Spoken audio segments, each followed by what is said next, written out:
Assalamualaikum warahmatullahi wabarakatuh.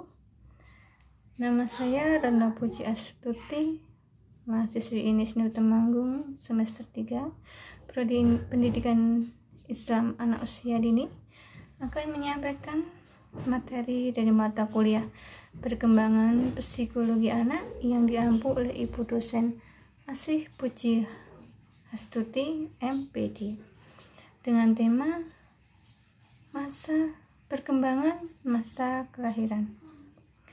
Pengertian masa pranatal atau pra-kelahiran. Masa pranatal adalah masa konsepsi atau masa pertumbuhan, masa pembuahan sampai dengan masa pertumbuhan. Periode pranatal atau masa sebelum lahir adalah periode awal perkembangan manusia yang dimulai sejak konsepsi, yakni ketika ovum wanita dibuahi oleh sperma laki-laki sampai dengan waktu kelahiran seorang individu. Masa prenatal adalah periode perkembangan yang pertama dalam jangka kehidupan manusia, dimulai pada waktu konsepsi, yaitu pembuahan dari ovum oleh sperma, dan berakhir pada waktu kelahiran. Kehidupan dimulai pada saat pembuahan, yaitu ketika sel reproduksi wanita yang disebut dibuahi oleh sel reproduksi pria. Hal ini terjadi kira-kira 280 hari sebelum lahir. Perkembangan masa prenatal. Bagi sebagian besar wanita, kelahiran merupakan proses alami setelah melalui masa kehamilan selama berbulan-bulan. Walaupun proses melahirkan pada saat yang sama bagi semua calon ibu, pengalaman masing-masing ibu seringkali unik. Proses persalinan dan melahirkan dapat terjadi lebih dini, tepat waktu, atau melebihi perkiraan tanggal lahir, berdurasi panjang atau pendek, dianggap cukup mudah atau sulit, terjadi dengan atau tanpa komplikasi. Kelahiran bukan awal dari sebuah kehidupan, melainkan interupsi dalam pola perkembangan yang dimulai pada saat pembuahan. Saat di mana individu mengalami peralihan dari lingkungan intern ke lingkungan ekstern. Pada saat peralihan dilakukan dan penyesuaian dari lingkungan intern ke lingkungan ekstern, pada saat peralihan disebut dengan masa bayi. Studi psikologi tentang kelahiran relatif baru dibandingkan dengan studi medis. Studi ini dimulai sekitar pertengahan abad sekarang dan hingga kini merupakan fokus utama penelitian ilmiah. Titik perhatian utama dalam studi ini berfokus pada bagaimana pengaruh kelahiran pada perkembangan pasca lahir anak-anak berdasarkan studi medis dari tipe kelahiran, kondisi dalam lingkungan pralahir, dan sejumlah faktor lain yang mempengaruhi perkembangan sebelum dan sesudah lahir. Sebagai perhatian psikologis dalam kelahiran, terlihat jelas bahwa proses kelahiran, seperti halnya pembuahan, adalah saat yang penting dalam kehidupan individu. Mengapa? Karena perbedaan yang besar antara lingkungan intern dan lingkungan ekstern, bayi harus melakukan penyesuaian yang radikal dan cepat. Apabila bayi tidak dapat penyesuaian dengan cepat, kehidupannya akan terancam. Terdapat 4 penyesuaian utama yang harus dilakukan oleh bayi. Yang pertama, penyesuaian terhadap perubahan temperatur. Ketika berada di dalam rahim ibu, konstanta temperatur sekitar 36 derajat Celcius.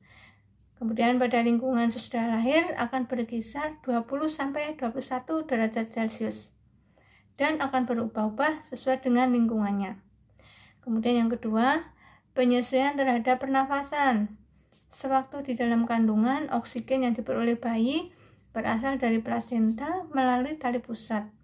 Bila tali pusat putus, bayi harus menghirup dan mengeluarkan udara. Kemudian tangis bayi biasanya terjadi ketika pernafasan dimulai, dan oleh sebab itu harus mengembangkan paru-paru. Kemudian yang ketiga, penyesuaian terhadap makanan.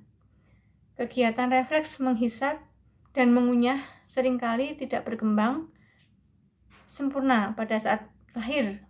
Bayi seringkali tidak mampu mendapat makanan yang dibutuhkan, yang menyebabkan bayi kehilangan berat badannya. Kemudian yang keempat, penyesuaian terhadap pembuangan. Dalam beberapa menit atau jam setelah lahir, organ pembuangan sudah berfungsi dan organ pembuangan tersebut membuang sampah tubuh yang sebelumnya dibuang melalui tali pusat dan plasenta ibu. Menginjak ke tahapan perkembangan masa kelahiran. Kemudian pada masa tahapan kelahiran bayi ini meliputi yang pertama kontraksi otot-otot perut. Tahap pertama dari kelahiran normal adalah adanya kontraksi otot pada perut dan sangat sakit rasanya. Hal ini juga menyebabkan proses pembukaan pada vagina sebagai jalan keluarnya bayi. Kontraksi rahim berjarak sekitar 15 hingga 20 menit di awal dan berlangsung hingga 1 menit. Intensitasnya akan meningkat pula di akhir tahap pertama. Kontraksi membuka serviks sekitar 4 inci. Bagi wanita yang mengandung anak pertamanya, tahap pertama berlangsung rata-rata 12 hingga 24 jam. Tahap ini merupakan tahap yang paling panjang. Kemudian yang kedua, kontraksi otot disertai dengan gerakan kepala bayi ke saluran vagina. Tahap kedua ini adalah kontraksi otot yang diikuti dengan gerakan kepala bayi menuju saluran vagina. Kemudian yang ketiga, tahap pemotongan plasenta. Tahap ketiga adalah keluarnya bayi dari rahim ibu melalui vagina yang kemudian disertai dengan plasenta dan tali pusat. Tahap keluar dari rahim ini biasanya disertai dengan suara tangis bayi. Tangis bayi ini menandakan bahwa bayi mengalami shock, terkejut, dan sebagai penyesuaian pertama ketika bayi berada di luar rahim ibunya. Yang keempat, masa pemulihan. Tahap keempat, tali pusat sudah dipotong oleh bidan atau dokter. Kemudian jenis-jenis kelahiran. Ada kelahiran normal atau spontan. Kelahiran spontan disebut juga kelahiran normal. Kelahiran tersebut terjadi tanpa bantuan luar dan sedikit ataupun tanpa pemberian obat-obatan pada ibu. Yang kedua, kelahiran dengan peralatan. Bila janin memiliki ukuran yang sangat besar tidak mungkin keluar dengan normal atau spontan dalam rahim ibu, posisinya sedemikian rupa sehingga peralatan pembedahan harus digunakan untuk membantu persalinan. Yang ketiga, kelahiran sungsang. Pantat bayi keluar lebih dulu, kemudian kaki, kepala, dan posisi janin ini tidak diubah kelahiran, harus digunakan peralatan untuk membantu persalinan. Yang keempat, kelahiran letak melintang. Janin terletak melintang di dalam rahim ibu. Kemudian yang kelima, kelahiran melalui pembedahan sesar. Bila ukuran janin terlalu besar mungkin dan bayi tidak bisa keluar dengan normal, akhirnya kita harus melakukan pembedahan sesar ya, dengan menggunakan peralatan. Kemudian pengaruh kelahiran terhadap perkembangan pasca lahir. Kondisi kelahiran yang mempengaruhi perkembangan pasca lahir diantaranya jenis kelahiran, kemudian pengobatan ibu, kemudian lingkungan pralahir, yang keempat jangka waktu periode kelahiran, yang kelima perawatan pasca lahir, dan yang keenam sikap orang tua. Di sini jenis kelahiran. Secara umum kelahiran dapat dibedakan menjadi 4 jenis, tadi sudah saya sampaikan di depan tadi. Kelahiran normal, kelahiran dengan peralatan, kelahiran melintang, kelahiran dengan pembedahan sesar.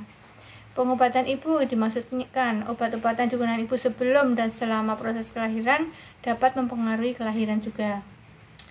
Kemudian lingkungan pralahir. Setiap kondisi dalam lingkungan pralahir yang menghalangi perkembangan janin sesuai dengan tabel waktu yang normal akan lebih banyak mengakibatkan kesulitan pada saat lahir dan penyesuaian pasca lahir dibandingkan dengan kondisi lingkungan yang nyaman. Jangka waktu periode kelahiran. Kemudian perawatan pasca lahir, perhatian dan perawatan dilakukan ibu terhadap bayi yang baru dilahirkan mempunyai pengaruh yang positif terhadap perkembangannya. Sikap orang tua, hubungan baik orang tua dengan anak dapat membantu bayi dalam menyesuaikan diri dengan lingkungan yang baru yang dialami setelah lahir. Demikian yang dapat saya sampaikan. Saya Ari, wassalamualaikum warahmatullahi wabarakatuh.